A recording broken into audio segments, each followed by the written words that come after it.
हमारा corporate reporting में ना जो सबसे आसान चैप्टर है, हम उसके ऊपर जाते हैं। One of the easiest chapter और वन ऑफ द आसान स्टैंडर्ड जो है उसको हम डिस्कस कर लगे हैं। और वो है हमारा IAS 21। इसमें हम देखेंगे फॉरेन एक्सचेंज और फॉरेन करेंसी जो ट्रांजैक्शंस होंगी वो हम यहाँ पे डिस्कस कर रहे होंगे। इसमें से पेपर में सवाल आपको लाजमी आएगा। टेस्टिंग लेवल जो है इसका 1 है, but one of the easiest standard है। जहाँ पे हम देखेंगे कि एक हमारे पास जो है वो फॉरेन करेंसी है। इस फॉरेन करेंसी में हम ट्रांजैक्शन कर रहे हैं, लेकिन हम चूंकि रहते हैं पाकिस्तान में और हमने जो ट्रांजैक्शन रिपोर्ट करनी है वो PKR में पाकिस्तानी करेंसी में क्या करनी है, हमने रिपोर्ट करनी होती है। तो ये चीज जो है वो हमने क्या करनी है यहाँ पर डिस्कस जो है वो करनी होगी। क्या करनी होगी, इसको हम यहाँ पर डिस्कस जो है वो कर रहे होंगे। अब हमें पता है, खुद जरा सोचिए, आप बैठे हुए हैं पाकिस्तान में, आपका बिजनेस जो है वो पाकिस्तान में कर रहे हैं। पाकिस्तानी अवाम जो ट्रांजैक्शंस करती है, पाकिस्तानी अवाम जो लेन देन करती है, वो किस करेंसी में करती है? वो PKR में करती है ना। अगर आप बाजार जाएं और आप उनसे पूछें कि एक बॉटल जो है वो कितने की है, वो आपको कह दे जी ये 1 USD की है। आप घूम जाएंगे, आप कहेंगे मेरे पास तो डॉलर है ही नहीं, मैं तुम्हें कहाँ से खरीदूं। हाँ, वो कहते हैं ये एक बोतल जो है ये 350 रुपए की है। तो आप क्या करेंगे, आप उसको फिर डील कर रहे होंगे। इसका मतलब चूंकि हम पाकिस्तान में बैठे हुए हैं, अभी हम पाकिस्तान के एस्पेक्ट से पढ़ रहे हैं, तो हमारी रिपोर्टिंग जो है वो किस में होनी चाहिए, रुपीज में, जो हमारी लोकल करेंसी है। सिमिलरली अगर आप बैठे होते UAE में, तो आपने किस में रिपोर्ट करना था, आपने जो दिरहम है आप उसमें रिपोर्ट कर रहे होते। अगर आप सऊदी अरब बैठे होंगे, आप किस में रिपोर्ट कर रहे होंगे, आप रियाल में रिपोर्ट कर रहे होंगे। अगर आप बैठे हुए हैं, just take an example, UK में, तो यूके में बैठ के अगर आप अपना PKR में बताएंगे जी हमने इतने PKR का प्रॉफिट कमाया है, लोगों को समझ नहीं आएगी। आप किस में रिपोर्ट करेंगे, आप रिपोर्ट करेंगे कहाँ पे, पाउंड्स में रिपोर्ट कर रहे होंगे। तो बेसिकली बेसिकली आपकी यहाँ पे एक वो करेंसी है जिसमें आप डील कर रहे हैं, उसको हम फंक्शनल करेंसी कह रहे होंगे। उसको हम देखेंगे क्या होती है। आगे जाके अभी हम इससे कुछ डेफिनेशंस वगैरह जो है उनको डिस्कस करेंगे, उनको पढ़ेंगे कि भाई क्या है और क्या नहीं है। तो एक होगी हमारे पास जिसको हम क्या कहेंगे, फंक्शनल करेंसी कह रहे होंगे। एक होगी हमारे पास जिसको हम क्या कहेंगे, प्रेजेंटेशन करेंसी जो है वो कह रहे होंगे। वो एक अलग बात है, लेकिन अभी हम क्या चीज डिस्कस कर रहे हैं, अभी हम डिस्कस कर रहे हैं कि भाई फॉरेन करेंसी जो है इसको हमने किस में कन्वर्ट करना है, पाकिस्तानी करेंसी में कन्वर्ट करना है। तो इस कन्वर्जन को हमने सीखना है। मुझे बताएं क्या इस करेंसी का रेट सेम होता है? आपका जवाब होगा नहीं, करेंसी का रेट तो सेम नहीं होता, करेंसी का रेट डिफरेंट होता है। आज फॉर एग्जांपल जो डेट है, आज की अगर मैं बात करूं और मैं बात करूं महीने बाद की, तो डॉलर का रेट जो है वो क्या होगा, डिफरेंट होगा। डेफिनेटली जो रेट है डॉलर का वो क्या होगा, डिफरेंट होगा, वो सेम थोड़ी होगा। तो रेट्स भी चेंज हो रहे हैं, तो कैसे हम ट्रांसलेट करेंगे, किस रेट के ऊपर हम ट्रांसलेट करेंगे, इसको हमने जरा यहाँ पे क्या करना है, समझना है। तो one of the easiest standard है ये, this one is easiest standard, जिसको हम क्या कर रहे हैं, यहाँ पर हम डिस्कस कर रहे होंगे। अभी हमें स्टैंडर्ड पे नहीं जाता, मैं आपकी बेसिक कंसेप्ट बिल्डिंग के लिए अब जरा कुछ टाइम आपके ऊपर लगाऊंगा। और अभी हम स्टैंडर्ड को पढ़े बगैर, स्टैंडर्ड की गाइडेंस के बगैर ना अगर कुछ चीजें देखते हैं क्या है और क्या नहीं है। हम यहाँ पे देखते हैं फॉर एग्जाम्पल, हम केस लेते हैं परचेज का। अब परचेज क्या है, एक पाकिस्तानी कंपनी है और ये पाकिस्तानी कंपनी ने इन्वेंट्री जो है वो खरीदी है फ्रॉम ऑस्ट्रेलियन सप्लायर। ये भाई साहब कहाँ बैठे हुए हैं? ये भाई साहब बैठे हुए हैं ऑस्ट्रेलिया में। आप कहाँ बैठे हुए हैं? आप बैठे हैं पाकिस्तान में। आपने इससे सामान खरीदा है, ये आपको सामान देगा और आप इसे क्या करेंगे? पेमेंट कर रहे होंगे।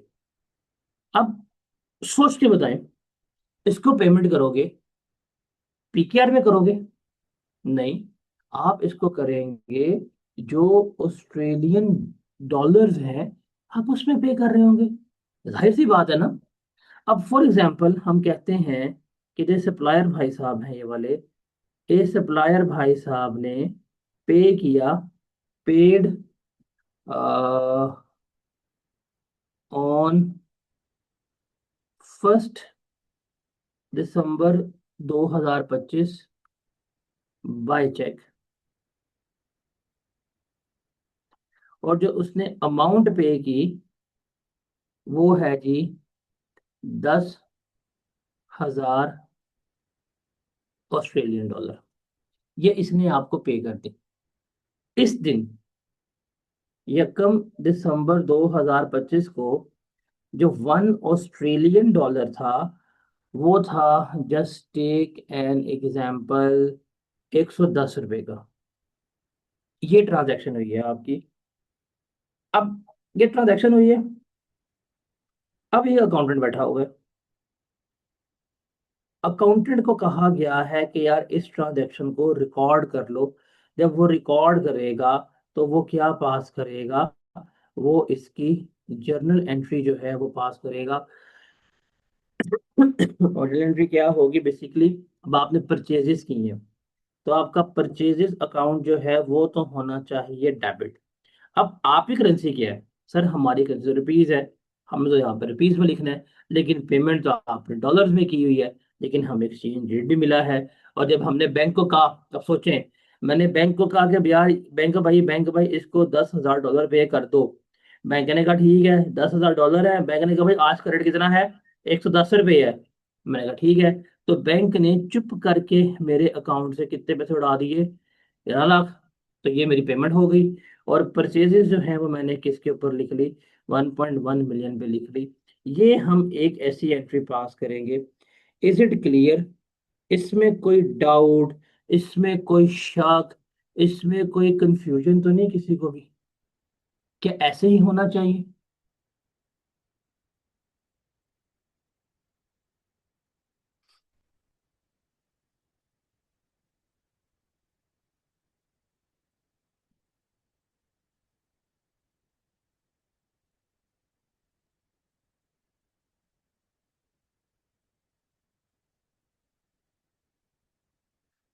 अब ये सिनेरियो जो है ना, ये मैंने लिखा आपके साथ, सेम डेट परचेज का और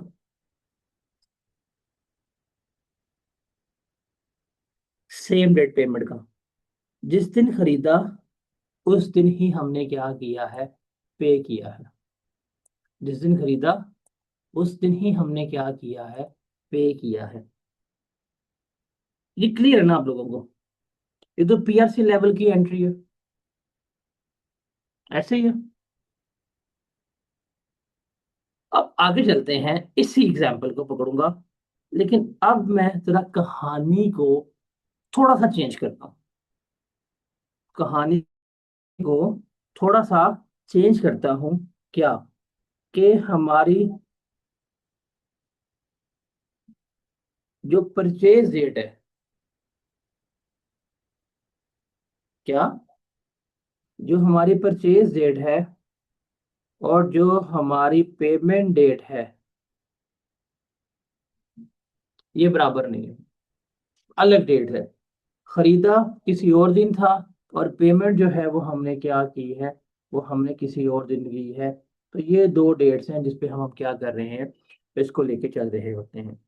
सेम एग्जांपल को जो अभी हमने यहाँ पे डिस्कस की थी, इसी एग्जांपल को मैं लेके चलता हूँ। पाकिस्तानी कंपनी ने ऑस्ट्रेलियन सप्लायर से सामान लिया 10,000 डॉलर का, 1 दिसंबर 2025 को। तो उस एग्जांपल को लेते हैं। एक पाकिस्तानी कंपनी है, पाकिस्तानी कंपनी ने बॉट गुड्स ऑन क्रेडिट, उधार के ऊपर क्या किए हैं, कुछ गुड्स लिए, इसके ऊपर किससे, फ्रॉम ऑस्ट्रेलियन सप्लायर, किससे लिए हैं जी, ऑस्ट्रेलियन सप्लायर से। कितने की, फोर, ओ, ये लिए हैं उसने फॉर 10,000 ऑस्ट्रेलियन डॉलर, और ये लिए हैं जी उसने ऑन 1 दिसंबर 2025। वही एग्जाम्पल जो उसने हमें क्या की है, वो उसने हमें यहाँ पर बताई हुई है। हमने कहा ठीक है। अब हम चलते हैं आगे, यहाँ पे लेते हैं and Pakistani company paid to supplier on 22 December 2025। अब यहाँ पे मैं लिख लेता हूँ एक्सचेंज रेट।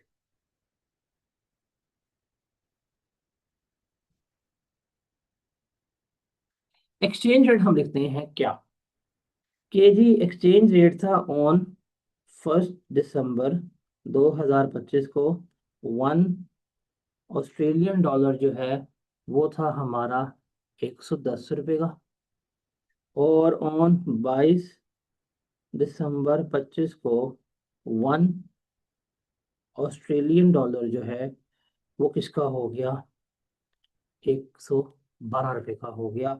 सर ये सिनेरियो है हमारा, हमने क्या करना है, अब हमने इसका अकाउंटिंग ट्रीटमेंट जो है वो करना है, देखना है कि हमने अपनी बुक्स में इसको किस तरह से लेके चलना है, हमने अपनी बुक्स में इसको किस तरह से लिखना है, इसे हम क्या करेंगे, यहाँ पर डिस्कस जो है वो कर रहे होंगे।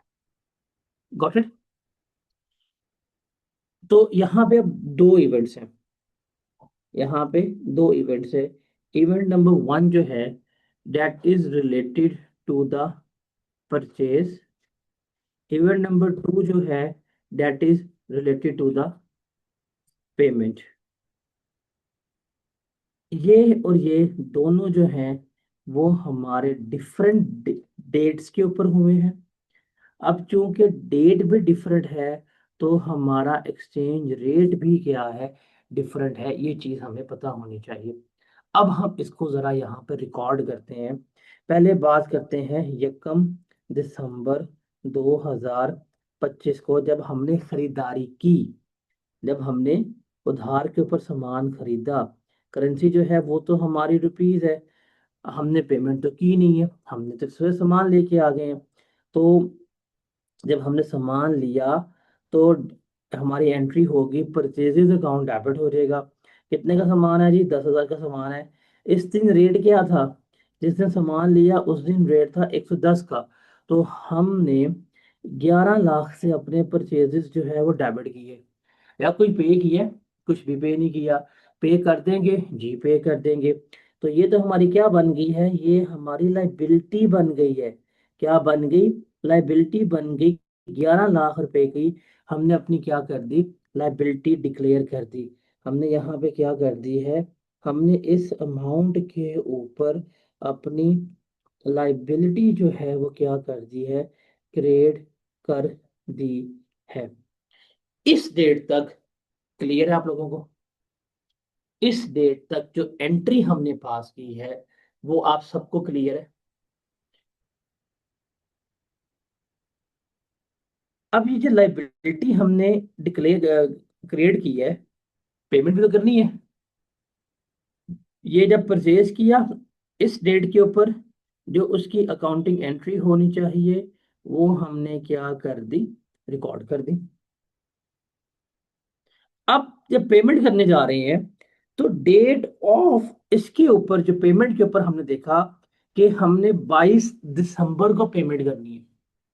देखिए जब इस तरह के कॉन्ट्रैक्ट होते हैं, आपने आज $10,000 का सामान लिया है, तो जब आप उसको पेमेंट करने जाएंगे तो आप उसको $10,000 ही पे करेंगे। ऐसा ही होगा ना?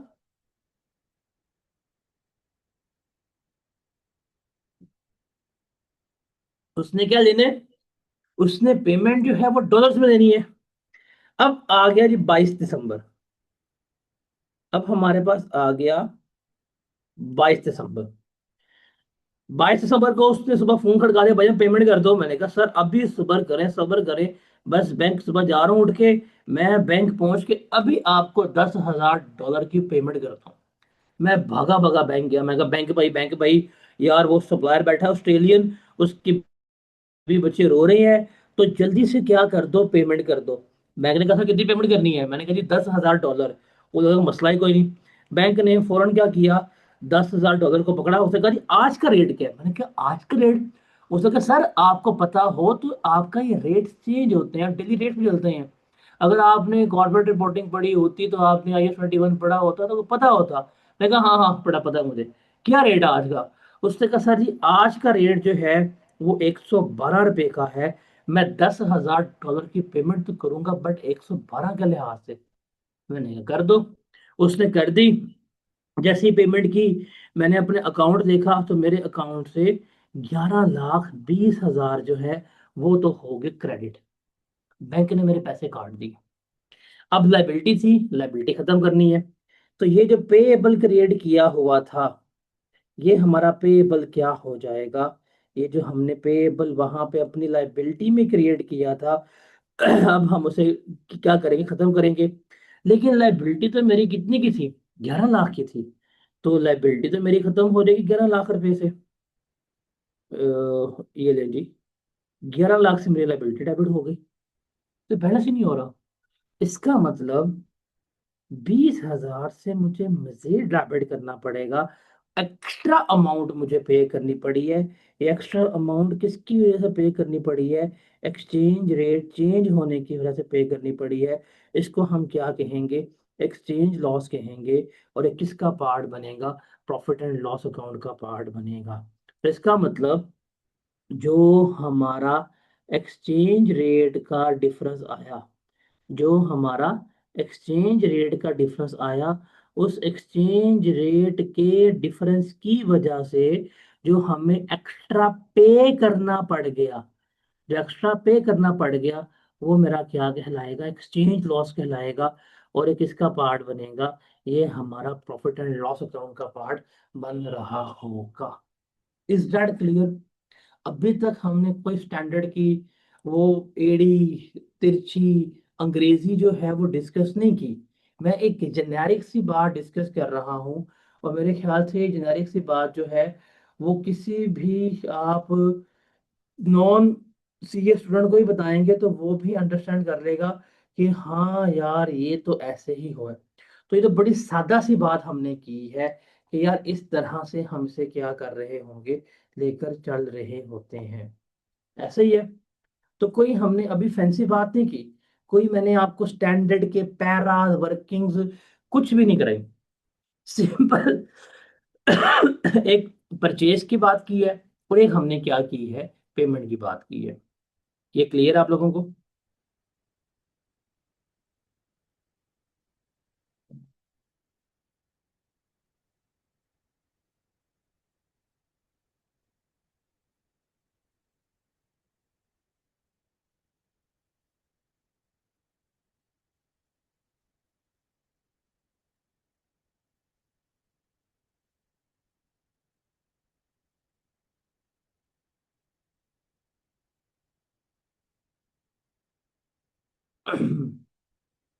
आगे चलते हैं। मैं इसी सिनेरियो को जो भी हमने डिस्कस किया है इसको मजीद कम्प्लेक्स करता हूँ। यही सेम सिनेरियो होगा, डाटा भी सेम होगा, लेकिन मैं इसको थोड़ा सा अब मजीद कम्प्लेक्स करता हूँ। और अब जो बात करूंगा ये सबसे ज्यादा डिटेल्ड बात है इस स्टैंडर्ड की, IS 21 की। वो क्या है कि आपके पास जो परचेज डेट है, जो क्या है आपकी परचेज डेट है, और जो पेमेंट डेट है, एक ये बराबर नहीं है, नंबर वन। और नंबर टू जो है, यहाँ पे आपका ईयर एंड का इम्पैक्ट भी आ रहा है। क्या आ रहा है? ईयर एंड का इम्पैक्ट भी आ रहा है। तो जरा इसको देखते हैं कि क्या है और किस तरह से करनी है, क्या है और किस तरह से हम इसे कर रहे होंगे, इसको देखते हैं। सेम एग्जांपल हम कैरी करते हैं। क्या वही आपके पास एक पाकिस्तानी कंपनी है, उसने जी गुड्स जो हैं वो उसने खरीदी हैं 10,000 ऑस्ट्रेलियन डॉलर की ऑन 1 दिसंबर 2025। और इस दिन जो एक्सचेंज रेट था, 1 ऑस्ट्रेलियन डॉलर जो है वो कितने का है? 110 रुपये का है। और ये इसने ली हैं ऑन क्रेडिट। ठीक है। अब ये ठीक है, ये आपका ये सफर आ गया। आपके पास आ गया जी, फाइनेंशियल ईयर एंड हो गया आपका। आपका ईयर एंड हुआ 31 दिसंबर 2025 को। अब ईयर एंड हुआ, उस दिन था 1 ऑस्ट्रेलियन डॉलर 106 रुपये का। क्या? 106 रुपये का। फिर Pakistani company paid to supplier on 22 January 2026। और इस दिन से पेमेंट की तो 1 ऑस्ट्रेलियन डॉलर था 122 रुपये का। अब ये कहानी है, इसको हमने क्या करना है? इसको हमने अब सारा रिकॉर्ड करना है। इसको हमने क्या करना है? रिकॉर्ड करना है। इसको देखना है। अब यहाँ पे तीन बातें हैं। एक, नंबर वन, जब ट्रांजैक्शन हुई। नंबर टू, हमारे पास ईयर एंड आया। नंबर थ्री, जब हमारे पेमेंट हो गई। तीन इवेंट्स जो हैं वो हमारे बन रहे हैं, इनको हमने क्या करना है? रिकॉर्ड करना है। अब इनको जरा हम वन बाय वन जो है वो रिकॉर्ड करते हैं। नंबर वन, पहला जो इवेंट है हमारा 1 दिसंबर 2025 को हुआ हमारे पास। ये डेबिट आ गया, ये क्रेडिट आ गया, ये हमारे पास क्या आ गया? रुपीस आ गया। हमने सामान लिया 110 के हिसाब से। यहाँ पे आ गया जी हमारे पास परचेजेस। तो 110 इंटू 10,000 कितने से हुआ? 1.1 मिलियन से डेबिट हो गया। उसके बाद क्योंकि हमने पे तो नहीं किया, we have created the liability. तो ये आपके पेएबल्स जो हैं वो हो गए क्रेडिट 11 लाख के। ऐसे ही होगा, ऐसे ही होगा ना। अब देखें, इस अमल को पता क्या कहते हैं? ट्रांसलेशन। ये क्या है आपका? Translation. What is the meaning of translation? इस डेट के ऊपर सिंपल मैंने क्या किया? मैंने डॉलर्स को पीकेआर में कन्वर्ट किया। मैंने क्या किया? मैंने एक बैरूनी करेंसी को, जो डॉलर है, उसको मैंने किस में लिख दिया? उसको मैंने पाकिस्तानी रुपीस में लिख दिया। इसको हम क्या कहेंगे? ट्रांसलेशन कहेंगे। क्या कहेंगे? ट्रांसलेशन कहेंगे। ये क्लियर है? ये क्लियर है?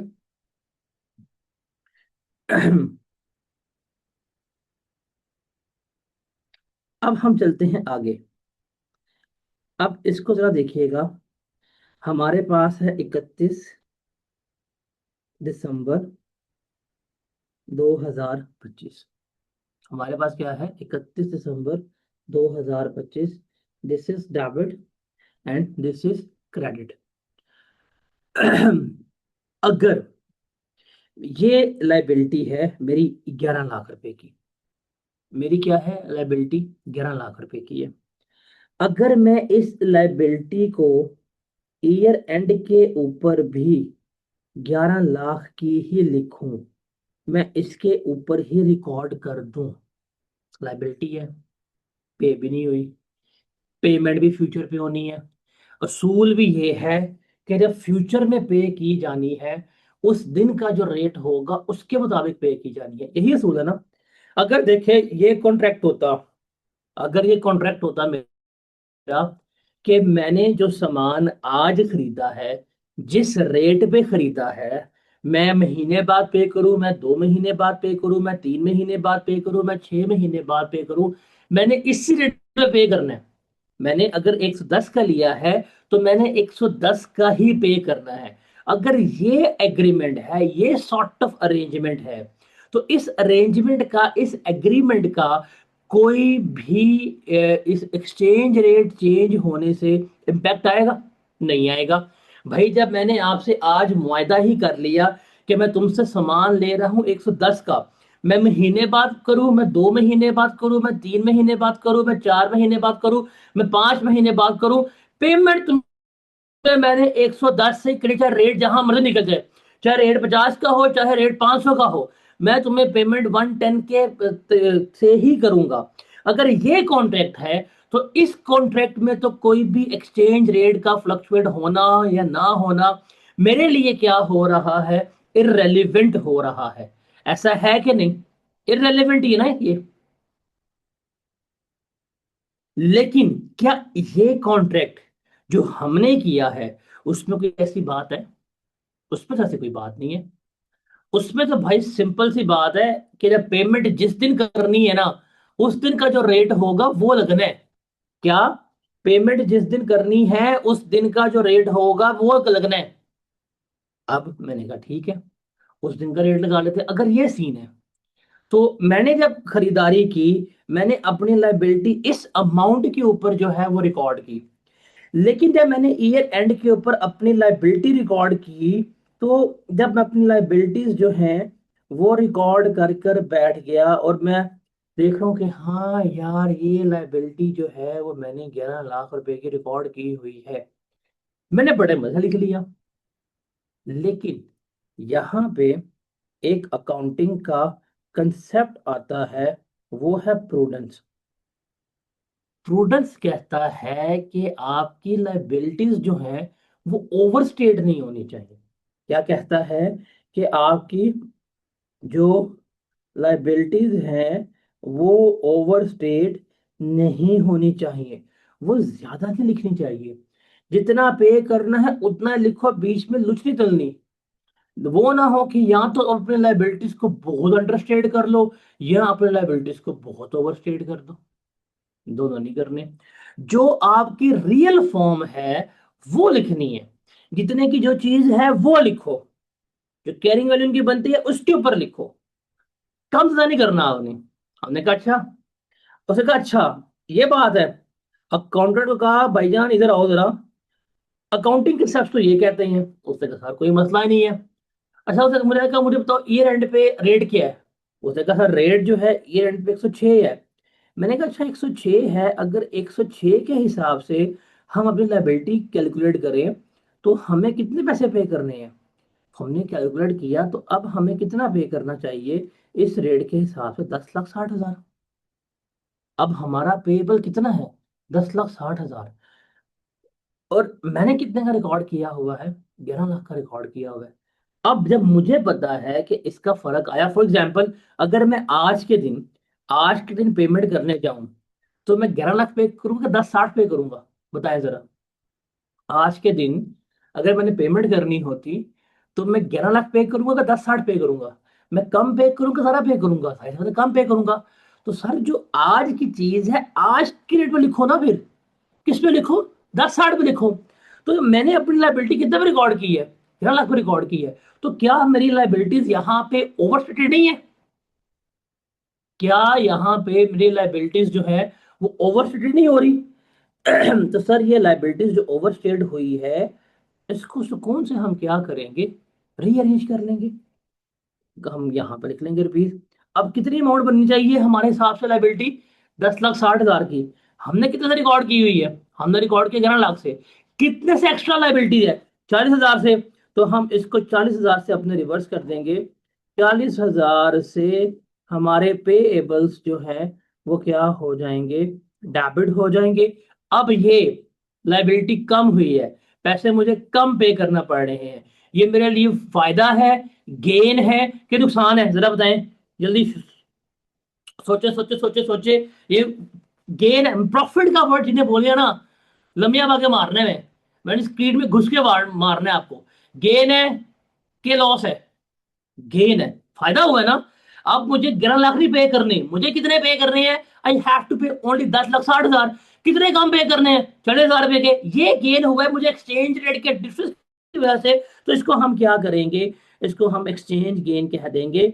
और ये हम लिख लेंगे 40,000 से, हम इसको रिकॉर्ड कर लेंगे। ये हम किस दिन इवेंट करेंगे? ईयर एंड के ऊपर करेंगे।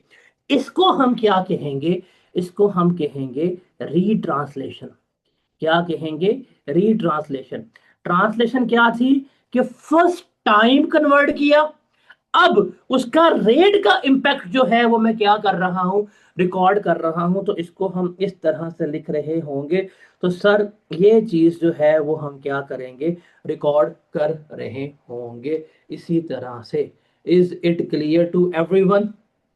तो जिस दिन इवेंट हुआ, ईयर एंड हुआ, हमने कर लिया, पेमेंट हुई है।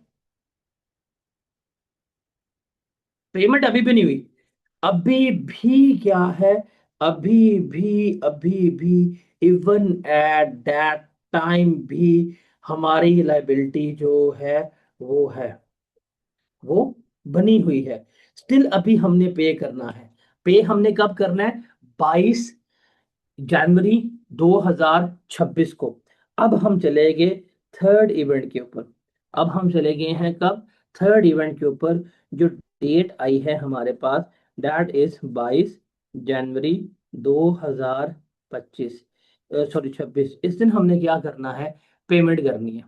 अब चूंकि एग्रीमेंट हुआ था कि सर मैं आपको 22 जनवरी को पे कर दूंगा। कितने पे करूंगा? सर $10,000 उस दिन जो रेट होगा पे कर दूंगा। जैसे 22 तारीख आई, मैं बैंक के पास गया। मैंने कहा बैंक भाई 10,000 डॉलर की पेमेंट कर दो। बैंक ने कहा 10,000 डॉलर की पेमेंट कर दी जाए, रेट लेकिन आज का लगना है। मैंने कहा आज का रेट क्या है? उसने कहा सर जी आज का रेट है 120 रुपये। मैं कहा ताडा बेड़ा करके यही जीता है। उसने कहा सर जी रेट तो यही है, आपने कोई कॉन्ट्रैक्ट नहीं किया था, आपका था उस दिन की पेमेंट होनी है, आज का रेट ये है। तो बैंक ने मेरे अकाउंट से 12,20,000 जो है वो क्या कर दिए, उड़ा दिए। क्या किए? 12,20,000 उड़ा दिए। पेमेंट हो गई, लाइबिलिटी खत्म हो गई है। लाइबिलिटी खत्म हो गई है ना। अब सवाल ये है, लाइबिलिटी खत्म होगी, पेमेंट होगी, किस अमाउंट से लाइबिलिटी खत्म हुई है? जब मैंने इनिशियल लाइबिलिटी रिकॉर्ड की थी वो मैं 11 लाख में रिकॉर्ड की थी। लेकिन जब मैंने रीट्रांसलेट किया तो देखें मेरी इनिशियल लाइबिलिटी किसके ऊपर रिकॉर्ड हुई थी? 11 लाख रुपए की रिकॉर्ड हुई थी। लेकिन चूंकि मुझे एक्सचेंज रेट का बेनिफिट मिला, मैंने 40,000 से अपनी लाइबिलिटी जो है वो कम कर दी थी। देखें ये वाली एंट्री मैंने ये पास की, ये वाली एंट्री मैंने ये पास की। जब मैंने ये कर दी तो मेरी लाइबिलिटी कितनी की थी? मेरी लाइबिलिटी जो है वो 10,60,000 की क्रेडिट थी। अब ये लाइबिलिटी थी जब मैंने पेमेंट की, बैंक ने पेमेंट की 12,20,000 रुपए की। लाइबिलिटी मेरी कितने की लिखी हुई थी ईयर एंड के ऊपर? 10,60,000 रुपए की। तो लाइबिलिटी जो मेरे पेएबल्स है वो तो जाएंगे किस अमाउंट से? वो जाएंगे 10,60,000 से। और अब मुझे कितने के पड़ गए? 10,60,000 देना था मैंने, लेकिन इन सारे एक्सचेंज रेट की वजह से मुझे देने पड़ गए 12,20,000। एक्स्ट्रा मुझे कितने देने पड़ गए? एक्स्ट्रा देने पड़ गए हैं मुझे 1,60,000। ये मेरा क्या कहलाएगा? एक्सचेंज लॉस कहला रहा होगा।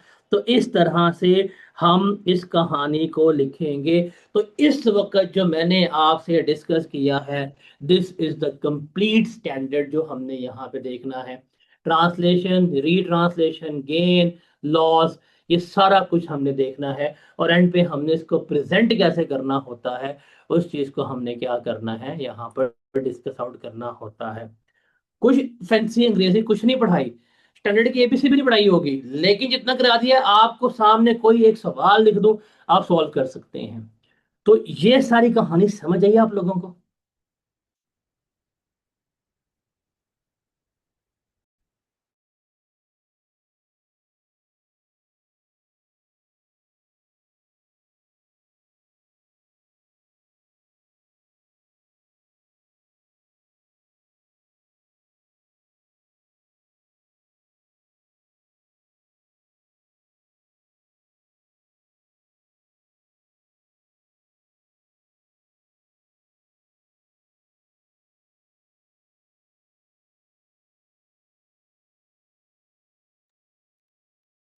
हाँ भी दोस्तों, समझ आई?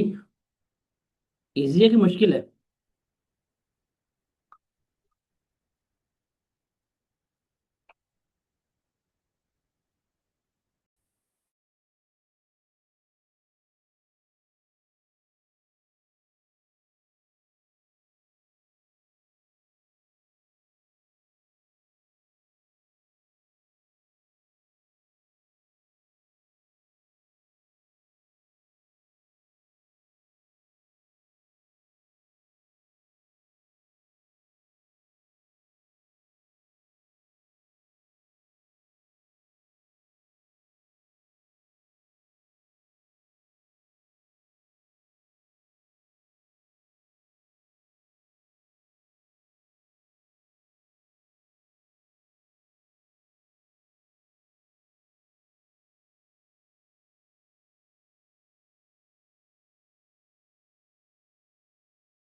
इसको नोट कर लें, ये जो एग्जाम्पल एज ऑफ नाउ लिख के स्क्रीन पे, इसको नोट करने कर लें, फिर हम आगे चलते हैं।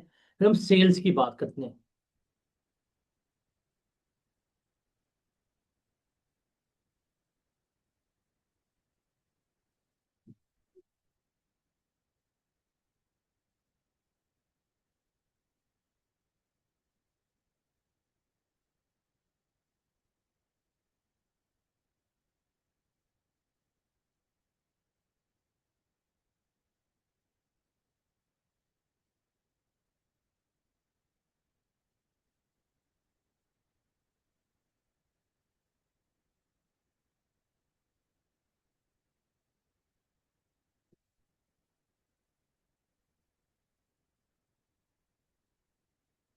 हम्म।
हाँ भी दोस्तों, क्लियर है ये? अब जरा आगे चलें।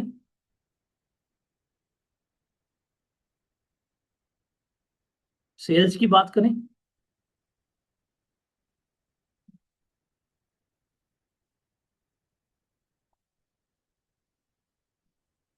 तो थोड़ा बीच में एक्टिव हुआ करें, वामुन्नास, वामुन्नास एक्टिव हुआ करें।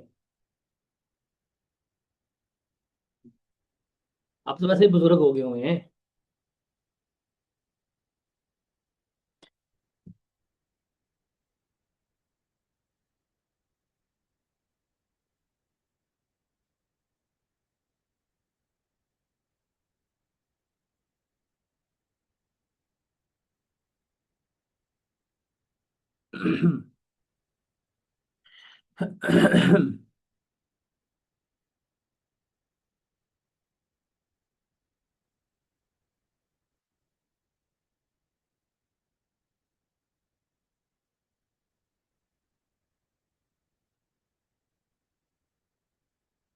चले जी, अब इसी को कंटिन्यू करते हुए ना मैं जरा आपसे बात करता हूँ सेल्स की।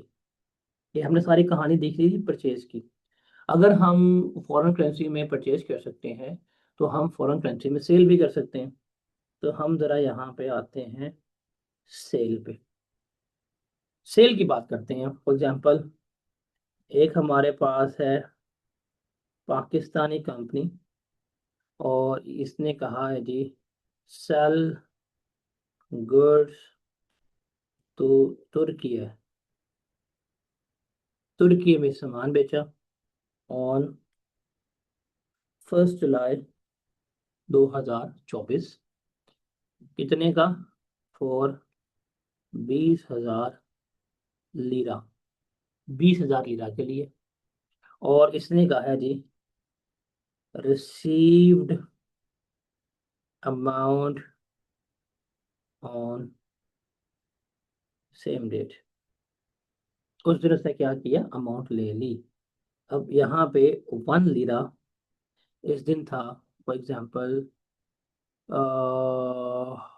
8.51 का, 8.51 PKR का। हमने सेल्स रिकॉर्ड करनी है। हम सेल्स रिकॉर्ड कर लेंगे 1 जुलाई 2024 को। ये डेबिट हो गया, ये हो गया हमारे पास क्रेडिट। बैंक में पैसे कितने आएंगे मेरे? बैंक में पैसे आएंगे 20,000 इंटू 8.51 से मल्टीप्लाई करेंगे, ये बनेगा 170,200। और सेल्स भी मेरी इसी अमाउंट पर रिकॉर्ड होंगी, डैट इज 170,200। इस तरह से हम अपनी सेल्स को रिकॉर्ड करेंगे। क्लियर है ये? जी जनाब बताएं।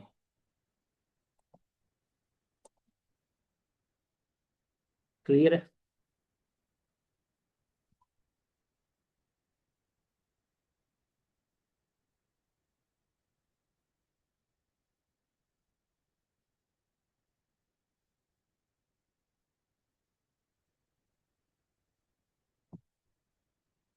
क्लियर है ये? अब मैं जरा इस पे भी वो सिनेरियोज लेके आता हूँ। कौन से? कंपनी पाकिस्तानी है,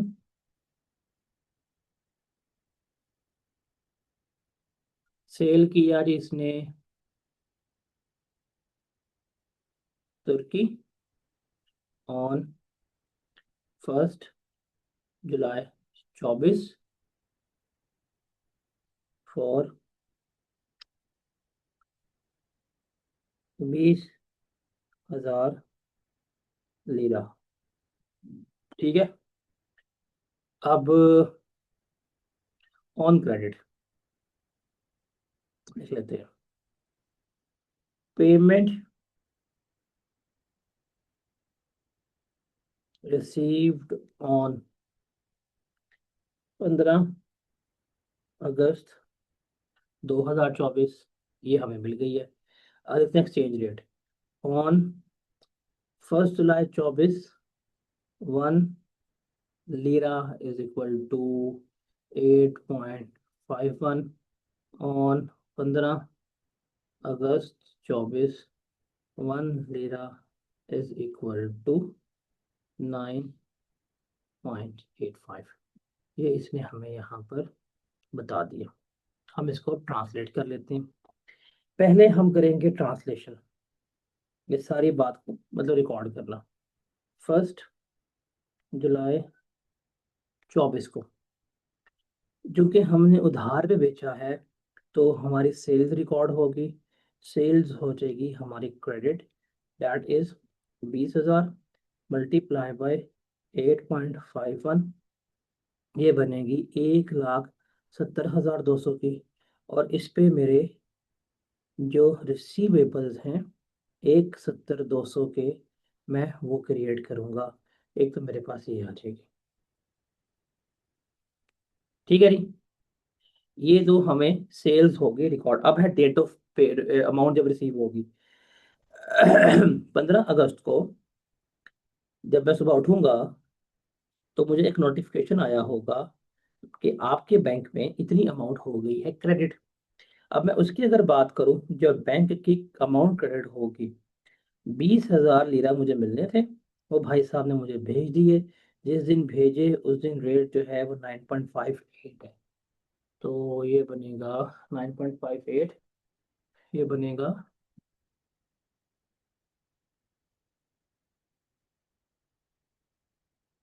9.58 मल्टीप्लाई बाय 20,000, 191,600, 191,600 ये आ जाएगा बैंक। मैंने कहा ठीक है। रिसीवेबल्स अब नहीं रहे, ये खत्म हो जाएंगे।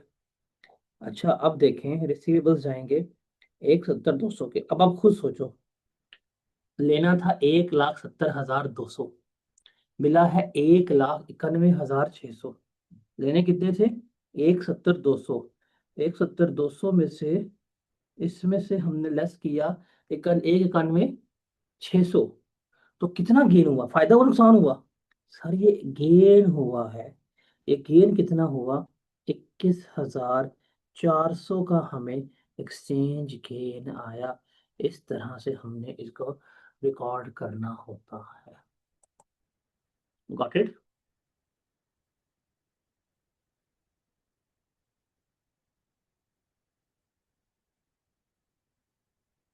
Got it?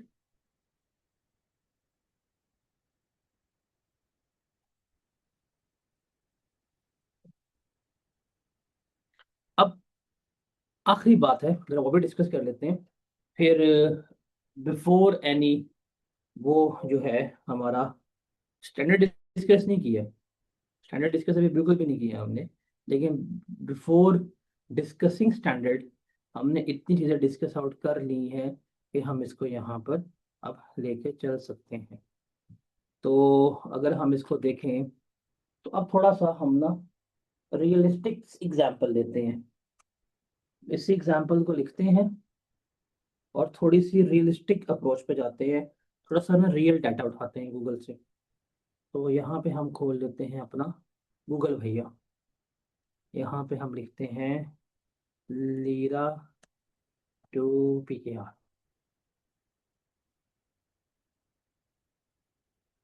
अब इसमें हम जाते हैं 1 मंथ 1 ईयर, मैक्सिमम चले जाता है। चलिए।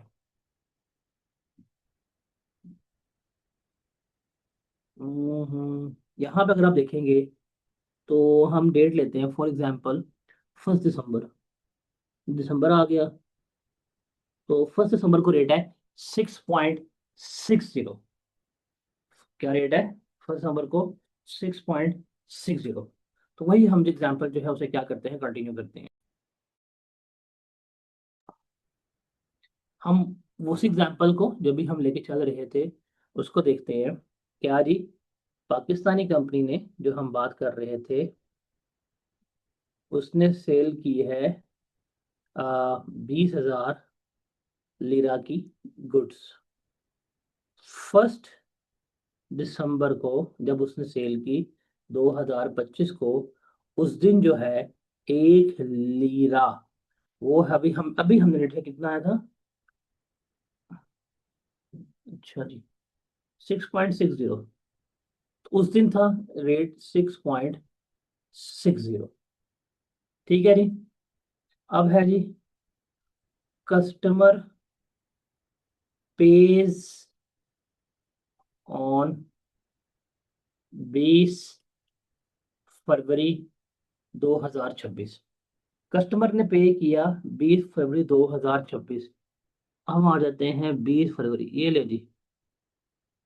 सर जी 20 फरवरी को रेट है 6.37। रियल डाटा, बिल्कुल रियल डाटा निकाल रहा हूँ आपसे। 1 लीरा जो है PKR का, वो है 6.37। अब ईयर चेंज हो रहा है, ईयर एंड आ रहा है। अब हम लिख लेते हैं जी on year end, that is 31 दिसंबर 2025 को भी हम रेट ले लेते हैं 1 लीरा का। कितना बनेगा? 31 दिसंबर 2025, 31 दिसंबर 2025 को, ओहो, 6.51 है, हम लिख सकते हैं 6.51। सर ये बिल्कुल रियलिस्टिक डाटा जो है अभी मैंने आपके सामने निकाला एक्सचेंज रेट का। अब हम इसको ट्रांसलेट भी कर लेते हैं, हम इसको रीट्रांसलेट भी कर लेते हैं, और हम देखते हैं कि कैसे हमने इसको लिखना है। तो देखते हैं जी, यकम दिसंबर 25 को जब हमने सेल्स हमने की हैं चूंकि उधार के ऊपर, तो यहाँ पे आ जाएगा, सॉरी डेबिट आना था, डेबिट, ये आना था क्रेडिट, और यहाँ पे आना है आपका रुपीस। तो डेटर हमारा होना चाहिए रिसीवेबल्स डेबिट, और सेल्स जो है वो होनी चाहिए हमारी क्या, क्रेडिट। तो सेल्स की अगर हम बात करें तो 6.60 के हिसाब से है ना, 6.60 इंटू हम करेंगे 20,000, तो ये कितनी बनेगी? अभी हम देख लेते हैं, 6.60 इंटू 20,000, 6.60 इंटू 20,000, सर ये 1,32,000 का क्या बनेगा, हमारी सेल्स बनेगी। सेल्स हो जाएंगी 1,32 से क्रेडिट, डेटर्स जो है वो हो जाएंगे 1,32 से हमारी क्या हो जाएंगे, डेबिट हो जाएंगे। क्या हो जाएंगे? डेबिट जो है वो हो जाएंगे। ऐसा ही है, ये है आपकी, इसको हम कहते हैं इनिशियल मेजरमेंट, कि इनिशियली आप किस पे रिकॉर्ड करेंगे, जिस अमाउंट पे रिकॉर्ड करेंगे वो हमने यहाँ पे लिख दिया। क्या लिख दिया? लिख दिया। इसको हम स्पॉट रेट भी कहेंगे, आगे जाके हम एग्जांपल डेफिनेशन पढ़ेंगे। ये है हमारे लिए स्पॉट रेट, उस दिन का रेट क्या, ये हमारे पास क्या है, स्पॉट रेट, उस दिन का रेट क्या है जिस दिन ट्रांजेक्शन हो गया। अब आ जाएगा हमारे पास 31 दिसंबर, 31 दिसंबर को हम जो रेट लेंगे, इसके लिए वर्ड आगे जाकर डेफिनेशन में पढ़ाऊंगी, सॉरी ये है, एक डेफिनेशन में पढ़ाऊंगा, इसको हम कहेंगे क्लोजिंग रेट। क्या कहेंगे? क्लोजिंग रेट जो है वो कह रहे होंगे। मैंने अपने डेटर लिखे हैं 1,32,000 के, लेकिन अब मेरा रेट है 6.51, तो इसके हिसाब से अगर मैं मल्टीप्लाई करूं तो मेरे डेटर्स कितने के होने चाहिए, जरा कर लें। 6.51 इंटू 20,000, क्या आएगा? 6.51 इंटू 20,000, 1,30,200 के। सर इस क्लोज स्पॉट रेट पे लिखा था मैंने, स्पॉट रेट क्या होता है आगे जाकर डेफिनेट पढ़ाऊंगा, बट अभी इस एग्जांपल से तुम्हें समझ लग जाएगी कि जब हम ट्रांजैक्शन जिस दिन की थी उस दिन का रेट स्पॉट रेट है, कितने का था, 1,32 का। ईयर एंड हुआ, क्लोजिंग रेट पे गए, तो अब हमारे पास कितने खर्च हुए, 1,30 के। तो मैंने कितने के लिखे हुए हैं, 1,32 के, कितने के होने चाहिए, 1,30 के। तो मैंने ओवरस्टेट की है। प्रोडक्ट्स का सेट कहता है assets can not be overstated, आप डेटर्स को एक्स्ट्रा नहीं लिख सकते, तो इसको वापस जो इसकी औकात है उसके ऊपर लेकर आओ।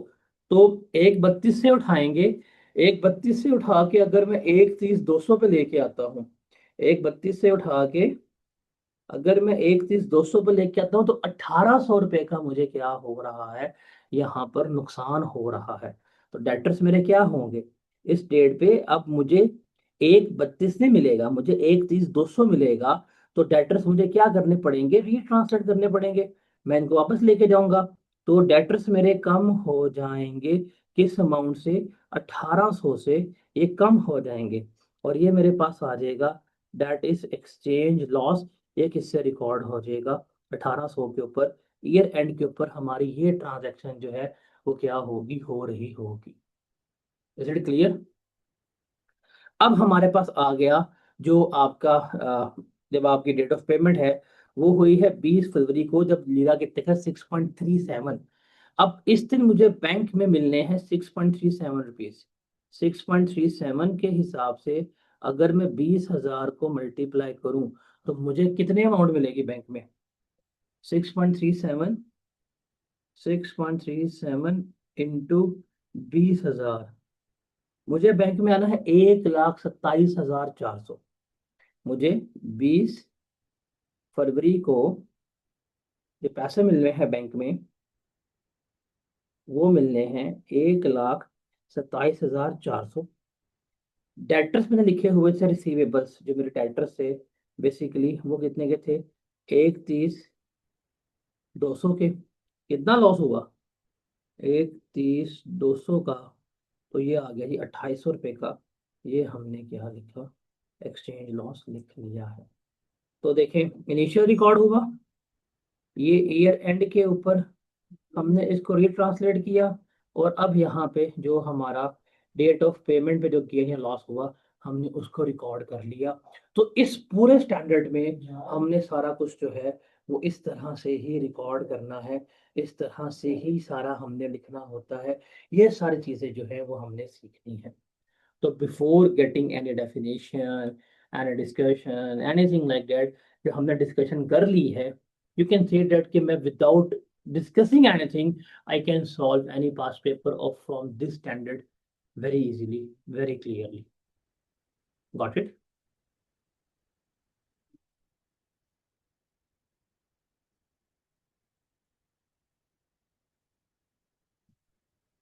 अब नेक्स्ट लेक्चर में फिर जो होगा हम आएंगे ऑन स्टैंडर्ड, हम डिस्कस करेंगे ये सारा कुछ, इनिशियल ट्रीटमेंट क्या, सेटल ट्रांजैक्शन, ट्रांजैक्शन की टाइप्स क्या होती हैं, ये सारा कुछ डिस्कस करेंगे। आगे कुछ थ्योरेटिकल डिस्कशन हमारी ज़्यादा होंगी, लेकिन बुनियाद बेस फाउंडेशन जो है वो हमारी यही है जो हमने यहाँ पे क्या की है, डिस्कस की।